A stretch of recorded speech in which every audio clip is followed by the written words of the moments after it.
Hello and welcome to the Ink Mages podcast. We're so glad you've joined us today. We have some exciting news. It has been 3 years that we have been doing this podcast. Cannot Yay! believe it. 3 years, season 3 begins today. Yes, and with it, we wanted to have a new look and just update our brand a bit, keep the same colors, but give it a facelift. So, with our third season starting, we wanted to kick it off with something fun that we've never done before. And this is going to be called the Ink Mage Debate. We are going to be holding a little competition and debating fantasy questions, pitting off different ideas and seeing just what our take and opinion is. And if you differ or agree with us, we would love to know in the comments. So we're going to kick it off with a couple of rounds and just have fun and banter nerdy stuff right now. Round 1 of the Ink Mage debate. Magic mayhem. Here's our topic to discuss. Should magical creatures have legal rights? You know, it's interesting because I would not really ever think of this as something like of interest. Like if I'm writing a book, I'm not thinking about magical creatures having legal rights. I'm thinking them like separated from the Yes. rest of humanity. Like they're out there in the forest in the secret hidden places. So they're like living their best life without needing to jump into our systems. But those of you, I'm gonna name drop Mike Melwassel. He's an author that we follow on Instagram. We actually had him on the show, but he actually has a series where the unseen supernatural realm breaks into our real world and there is no separation anymore. Everything is now infiltrated. I mean, now you've got the military that's filled with fantasy and elf magic and all kinds of things. And it's all in the modern, so that in that context it kind of gives you kind of a different idea maybe of what that would all look like. I guess it depends on the structure that you're Yeah. gonna set up for your book. With my adult fantasy series, I have some shapeshifters who are like hunted. So Oh yeah. they have no rights. They're just seen as abominations that need to be eradicated. So, eek, they should have rights. I totally believe magical creatures should have rights, especially if they are intelligent. What is the term, like if they think? They're not an animal like a magical animal but actually a sentient being. Sentient, thank you. Yeah. Yes. And I recently read The Witcher, the first book, and I was playing the video game Witcher 3 and finished it. And the rules kind of are, if it's a sentient magical creature, then like Geralt doesn't want to just kill them because people are thinking, "Oh, it's a monster, it should be destroyed." Right. It's like, well, no, if it's a sentient being, then it has rights. But if it's killing people, now we've crossed the line and it can be destroyed. So I kind of think if a magical creature is sentient and Maybe a little thinks more and feels, exploration needs to be done before you just, go make it off and happen. kill it. Yeah, no. Yeah. The Witch is actually a really great example of that. I Yeah. like that you brought that up. And it's funny because it's making me think of even the BBC's Merlin show, Mhm. where you have this dragon that has been basically been imprisoned beneath the castle for years and years to keep him from Chained up. doing his scary, awful worst, but also keeping him from being free and doing what dragons do best. And then you even have Merlin, which I don't know if he qualifies as a magical creature. He's more of a magical human, but he has to keep secret that he has magic because people who have magic are automatically killed in this Yeah. universe because they're scary, dangerous rule breakers that could do scary, awful things. And so, yes, I guess.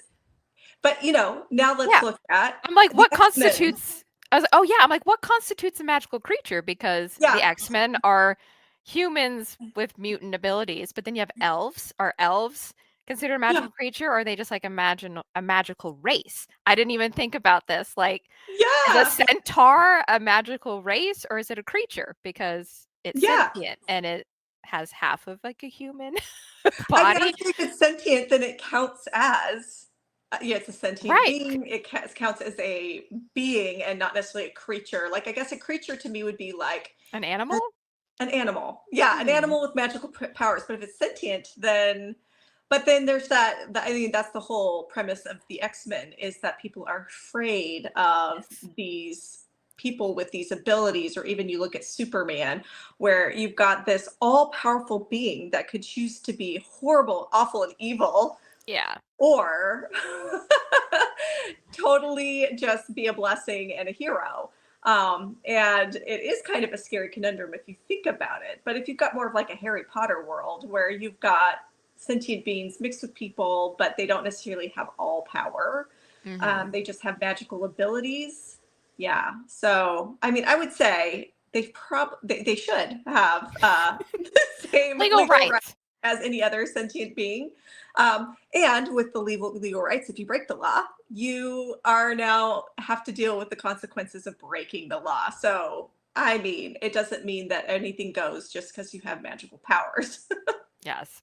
There should be some conditions in place. And it is fun how different authors tackle this conundrum dilemma. Yeah. Yeah. It's funny. The more I was thinking about that question, the more I'm like, I've seen this in stories. Yes. I've seen this in different realities of storytellers, and it's kind of more fun to think about. Yeah. Let us know your thoughts on this magic mayhem question. All right, let's go on to round two. And this is creature clash. Ooh-hoo-hoo. So, who would win in a fight? A kraken or a sandworm?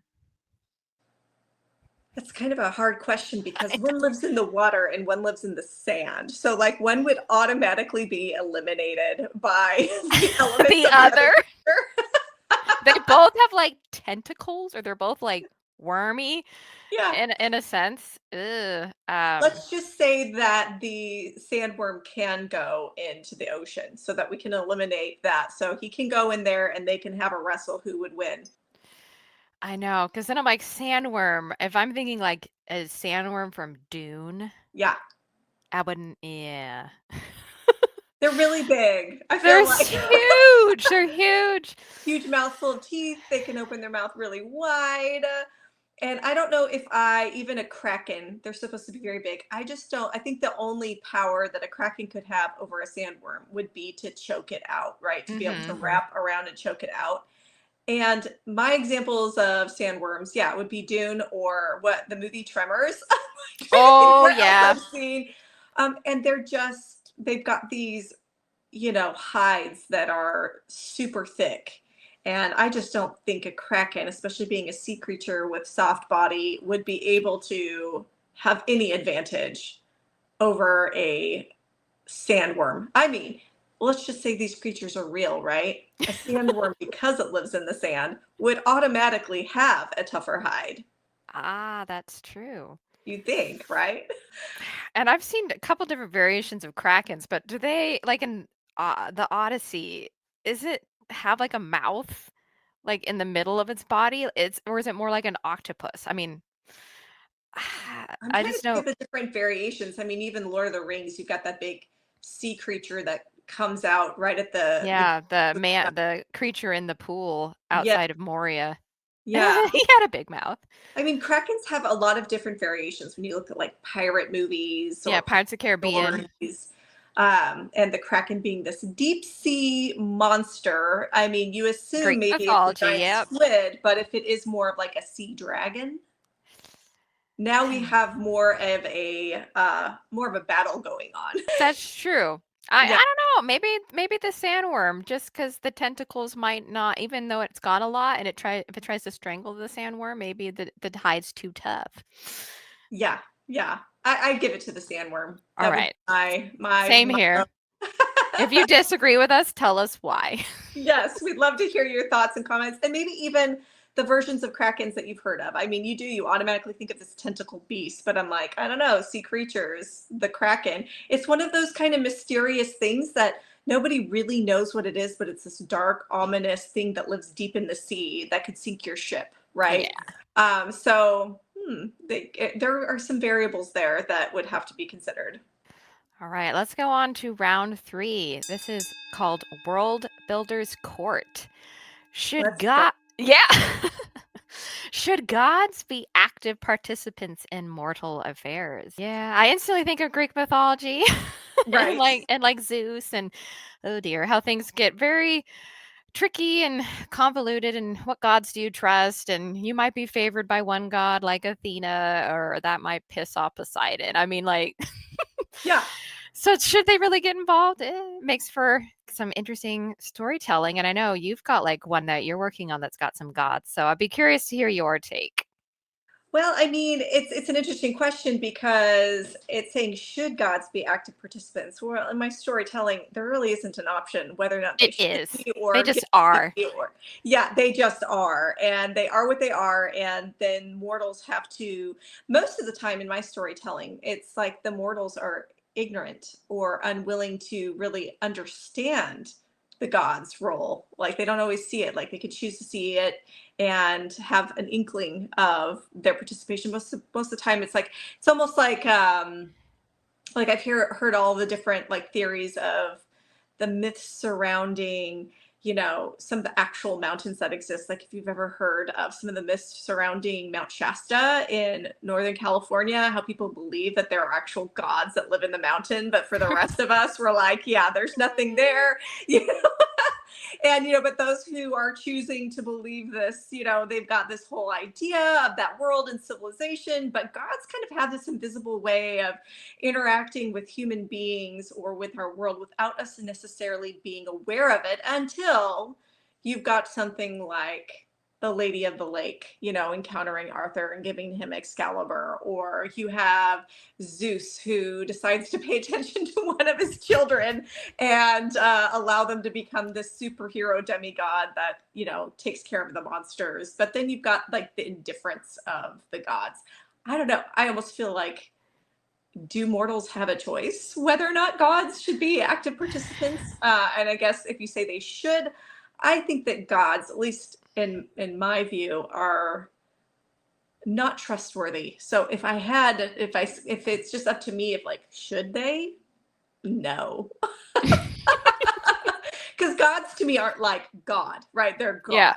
So there's just like a mischievous, they're less like godlike. They're more like little supernatural beings that Yeah. are mischievous and they're not trustworthy and they can flip on a dime before you and then against you. So That's true. I think Norse mythology is same way. I read a bunch of Thor comics and it's just like, eh.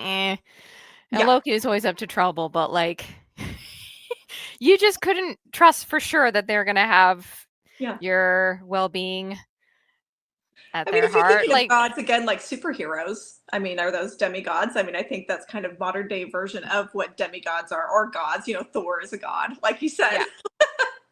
But then it's like, why participate? Because it's fun for a story like the movies Thor. Like, yeah, he's gonna leave Asgard and come down to mingle on Earth. But like, why? Right. Yeah. Why come down here? Like, you've got this awesome realm up there, unless it's like you're just bored. And that's are they bored? I feel like that happens too. The gods are just bored. They're like, let's go see what's mayhem? What mayhem can I cause? Oh, there's Yeah. a human that I could just like groom and turn powerful and but then Yeah. he's gonna What is it? owe me. Maybe he's gonna owe me because I'm gifting him these abilities. Yeah. Or you like even I'm thinking of the old Clash of the Titans, the one that was made, I think it was like late 70s. 70s. Yeah. And you've got this scene with the gods where they're literally putting pieces on a chessboard, and kind of playing a game with Yeah. humanity and lining it up for their benefit. But then there's Perseus who's kind of messing up all their plans. And I think that's kind of always the fun thing when you look at Greek mythology or you look at storytelling when there's gods versus man, there's always like this hero that decides to challenge the gods, like Yep. challenge the authority that they think that they have. And I always think that makes for an interesting story. I mean, you got Percy Jackson and the Olympians where he's like, I'm gonna go to Mount Olympus and then tell the gods, like, hey, Yeah. no. Like, I'm not the lightning thief. I'm gonna show you, kill me or not kill me. I want my mom back. Yeah. But this interesting portrayal of humans versus gods does make for an interesting story. It So does. if we're looking at real life, I would say let's leave them out. I feel like the more Yeah, the idea of gods, being shunned versus the reality of a god being a different reality. I don't think they need to be active participants in our world. Giant agreed. gremlin just here to Oh, mess up our Christmas. recently watched those for the first time. The first one was so cute. The second one, I was like, there's way too much mayhem. Yes, I yeah, was like, yeah, Pandora's box was open. Someone needs to put that thing back in yes. its box. So funny. I watched. I remember when I was little and I watched Gremlins. We used to go to the drive-in movies, and we were watching Star Trek on one movie screen. But I was turned around. The back there was the Gremlins playing on a movie behind me, a movie screen behind me, and I wasn't supposed to watch it. And I watched it anyway because I wasn't supposed to watch it, and it horrified me. And years later, I'm like, it's supposedly a Christmas movie. I should Yeah. watch it again. I watched it, and you're like, wow, there's zero plot. Zero But it's plot. kind of fun for an It's 80s movie. and some of those gremlins die in horrific ways. I think it's one gets thrown into like a microwave or and another in a blender. I'm like, Yeah, wow, some exactly. grotesqueness happening on. I'm glad these were puppets. Man, that's funny. All right, let's move on to round four. Okay, this is gonna be fun. I really like this one. Trope tribunal. We're gonna dissect a trope here. So, is the reluctant hero trope played out? Thoughts? Hmm. Hmm. It's a beloved one, that's for sure. It is. It's kind of like, there's the reluctant hero, and then there's like the chosen one, trope. I A tr- feel like they kind of go hand in hand. yes. I think it's played out when you do it the same way. I think there's something about like the hero's journey or those tropes that just kind of ring true. If you're creative enough with your storytelling and want to tell a good story, you can tell it in a way that is totally unique. It doesn't have to be the same story. It's just a trope. It's a way that people wrestle with being given something that they weren't prepared for that I don't know resonates. And I think that's why people like those kind of stories. It resonates with them and the different challenges that they face, and it not just being an easy thing Yeah. for them to take on. So I don't know, but I do think with storytellers, those of us writing books, we need to be careful when we're doing the things that have been done 5 million times. That Yes. we're not going to have our own creative edge, or if we're just telling a story because it's a formula that works. Though there's a lot of readers that love those kind of books. Those aren't the kind of movies that are the stories that are going to be turned into movies or really impact, because there's not enough power in the story if it's just the same formula repeating. You want to Yeah. have some kind of unique story that you're telling with that trope. I don't Yeah. know. What do you think, Stephanie? It's good to take a fresh take with it. I mean, when I think of the reluctant hero, there's two I instantly think of, and it's Luke Skywalker in Star Oh Wars, and yeah, then Frodo yeah, Baggins. Those are the two that instantly come to mind, and these are like they're beloved for me. I love yeah, Star Wars. I love Lord of the Rings, and I think that it's good that those inspire and yeah, you to create your own take, but don't like follow the same formula of like, oh, instead of a boy on a moisture farm, I'm going to put him in a farm in a forest and he lives with his uncle and aunt and they get like murdered. Like, don't do the same exact formula, but at least you can, what feelings did it resonate with you when yes, you first watched it for the first time and you're like, Luke doesn't want to leave, but he does, but then he's reluctant, like he's battling what he's been told his whole life. And then it's like, push comes to shove, he has to. So that feeling of now we're going on an adventure, you can show that in so many different ways that yeah, isn't from the death of an uncle and an aunt or like a mentor getting killed. You can sometimes the mentor turns out to be the villain. If you could put a twist on it, it makes it fun. So I yeah, don't think it will ever be played out. I think people, readers especially, will always gravitate towards the reluctant hero because kind of reminds us of us. yeah. It's just a trope. It's Yep. not a story, and I think that's the thing. It's the story that you put with the trope. Yeah. that either qualifies it or disqualifies it. And, the story that I'm writing right now, or going to be writing, let me just clarify. I always call it like my Monster Hunter series. But I have a hero that's a reluctant hero, but part of it has to do with her stepping into her uh, destiny, means that it could come with evil drawbacks. And so Mm. there's a reluctant hero with a different kind of motive than maybe, I mean, I guess that is Frodo's with the ring. There's drawbacks to having Yeah. to take this on. This could have some really negative ramifications for you. You He's might not be the same person on the other side. true. Yeah, I just think it's where you take the story and how you write it as to whether or not this trope is played out. Yeah, that makes me think of the difference between Bilbo and Frodo, Yeah, because it's like they're both reluctant heroes, but for Bilbo's, it's like he was going on an adventure. Frodo, this is not an adventure. This is no, like no, the doom of the world rests on your yeah, hands, and it is a huge burden. So he's like that, almost like a tragic hero type of thing, where he is taking on something that is going to just lead to his death, possibly. And that's a huge undertaking. So even Tolkien, like, flipped. He switched the trope a little bit. He didn't just do the same thing. yes. So, yeah, be creative with it. Make it your own. Tropes are good for a reason. Yes.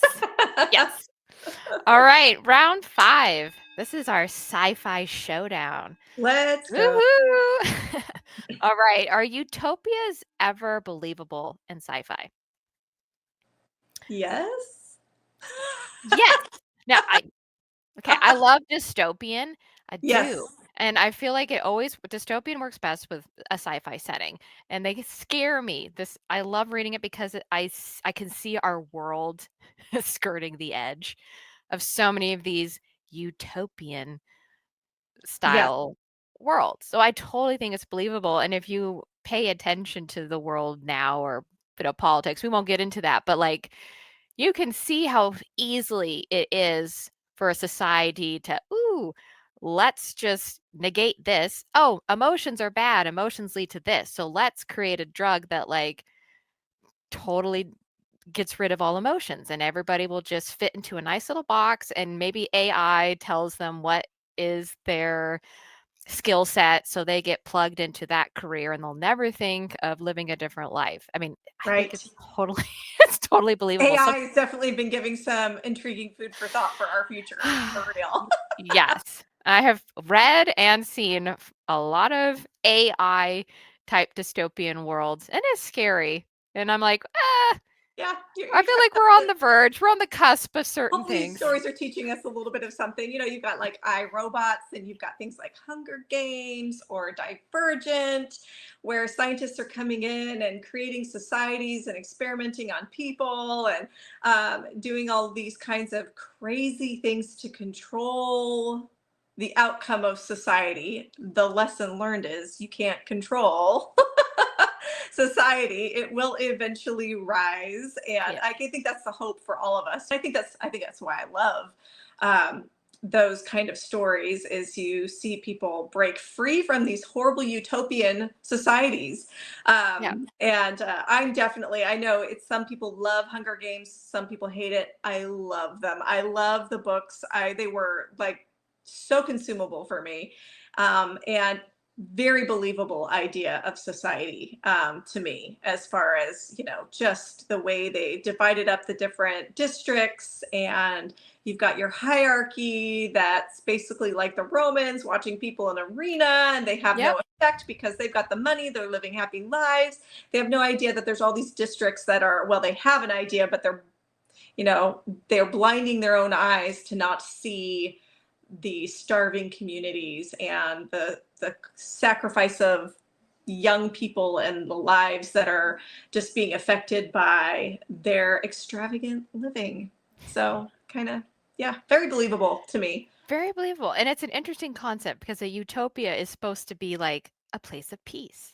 Yeah, Right? Like, that is the whole goal of a utopia, is to find peace, but it's like to get there, you have to control. You have to yeah, basically e kill or, like, alienate or subjugate. the masses. So it's a very oxymoron type concept, which makes for like some really awesome stories. Yes, it's funny. There's this. It's actually in real life. I can't remember the name of it, so this is going to make my story not carry as much weight. But in Oregon, there was this cult. I think it was in the Yes. 80s, 80s or 90s. That was like going to be the perfect utopian society. They had bought all this land, and they, had all this housing, and there were people that were going there, and they were like, "We have the answer for everything." And by the end of it, there was like the leaders, they were all like doing illegal things with money and stealing and robbing. And then the society started breaking down because of alcoholism and Oh drug use, gosh, and like just all kinds of chaos in this perfect utopian society that was supposed to function outside of the and, system. and they harassed all of the people around like this really happened. And yeah, I think it's kind of whenever you need to try to control a society to be a certain way, it's kind of starts to go down the wrong road. That's true. It can't last. It can't sustain Yes, itself, and I think that's yes, why it's also another reason it's believable. yes, it is believable. And I think that's why we like to read stories like that, because it resonates. It's almost like teaching us a little bit of a lesson, and we're Yep, paying it's the attention. danger of like, "Oh Yes. boy, I can already see signs and symptoms. I'm gonna make sure I'm like, no, be aware." Yeah. Beware. All right, so let's go to our bonus round, and this Let's is called go. woohoo! This is our wild card wager. All righty, bookworms and book dragons. Is it better to read the book or watch the adaptation first? Oh gosh, you gotta know what I'm gonna say to this one. I mean, my first gut is to say the book is always better. Okay, so let's lead with that. I was going to say Yeah, hands down, usually the book is always going to be better. But I am going to say that oftentimes I will not have known a book existed right. had I not seen the adaptation first. Yep. So like I think I saw Hunger Games first Yeah. before I read the books because I didn't even know it existed. When I was like 14, that's when Lord of the Rings came out in theaters. I had actually not even I didn't know it existed Wow. until I saw the movie. Yeah. So it's like I have to give some credit to movies sometimes because then I read the book and I'm like, "Ah, now I can appreciate the movie a lot more." Yeah. Well, there's I think it was Stephanie Meyer's, oh gosh, now I can't even The think. host? The host.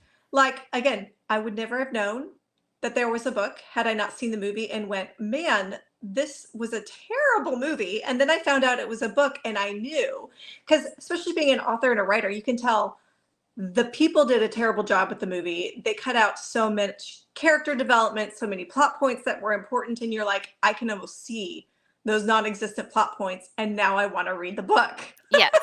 And I did, and it turned out it was a great book. And I did the same thing just last night. I was really bored. I didn't want to go to bed, and so I watched the movie The Fifth Wave. I had no idea this was a book Oh, series. yeah. And I knew that I'd heard, and I had never seen the movie because I'd heard the movie was pretty like they didn't do a good job with it. And immediately I'm watching this movie, and I'm like, yeah, there is so much plot that did not get developed here. And I'm like, man, I could almost tell this must be a book that they butchered, because you could tell there was plot that existed that just didn't make it into the movie. And so then after the movie, I looked it up, and sure enough, it is a series. I didn't know that it was a series, and now I want to read it because I'm like, there is so much to this movie that I actually do want to know about, that seemed like missed opportunities in the movie. Now I Yeah. want to read the books. um, so, but I think for the most part, I think it's always best to read the book first if you know about the book before Yes. the movie, because the books are always better. And like you said, so many people have said, once you see the movie, you've got these ideas of characters in your mind and what they look like. And then you read the book and find out that the characters are totally different. Like, again, Hunger Games is another example of this, because you have PETA, in Yeah. the book is this tall person that's super strong. And in Yeah. the movie, it's a shorter actor playing this character, and it's not quite as believable and doesn't quite give the same kind of presence Yeah. as it does in the book. And when you have this actor now in your mind, you have to almost like rearrange your mind Yeah. to get into the book. So sometimes having that idea of characters given to you by movies isn't always the right way to go, because now you can't form to the actual story and how it was Yes. actually told as easily. And then because of that, I'm oftentimes I'm not gonna enjoy the movie because if I fell in love with the book and I perceive the characters to be a certain way, Yeah, it kind of ruins the movie experience. So I love it if I've never heard of a story and I see the movie yeah, first, then I'm like, ah, and I read the book and I'm like, you know what? They did a great job on that movie because it's almost beat for beat, just yes. like the book. Then that's awesome. But I don't feel like that happens too often. So No, no. And I feel like I have more grace for a movie than I do for a book. So if I've read a book, for example, read The Lord of the Rings 5 million times before the movies ever came out. And I knew going in, this is not going to be like the book. There's no way they could really translate cram all that in. me from this page. They're going to have to add more action. They're going to have to add some flavor here in order for it to be an engaging movie. And that's what they have to do with a lot of movies. The adaptation just can't be straight from the page. They're having to do something different. And so I kind of get in there and I try to like just have grace and go, okay, there's going to be things different. It's going to Yeah. be okay. But there are certain things, if you read the books first, like with the Lord of the Rings, the whole thing, we've talked about this before with Sam, Frodo, and Gollum that they did in the movie. It was like traitors, like Yes, I hate it. believe it. I hate that scene. I skip it every time. Especially because you know the characters so The well. betrayal, I just can't. Yes, It hurts my heart. it does. And you're like, this never happened. And I know that movies, again, they're trying to amp the tension to keep you leaning in. Yeah. And this was tension they added to keep us interested in the journey up to Mount Doom, into Mordor. And yeah, I think you kind of, damned if you do, damned if you don't, a little bit when it comes to movies and books. But I don't know. I always think literature gives a way better experience into the world than a movie does. A movie tells you, like, you don't have an option how to imagine it, how to shape the world. When you're reading, it's you in the book. And so I'm always going to say book first if you can. Yeah. But if you read them out of order, sometimes that's the very thing that's going to lead you to the book. Yep. And that's all that's what we're about. We want you to read. The books are awesome. We love the stories. And that concludes our Ink Mage debate. I think we're definitely going to have a lot more of these for you guys coming up. We just really want to have some more fun, engaging pop culture, storytelling, fantasy, sci-fi episodes for you. And this is just the beginning. So we're really excited about it. But we would like to challenge you. If you have any prompts you want the Ink Mages to debate, if you have any ideas or anything that would make an episode like this fun for you to watch, please drop it in the comments. Who knows? Your questions may be featured in one of our episodes. So we love hearing from you. We always do. Leave us a comment, leave us a like, and we can't wait to see you next time.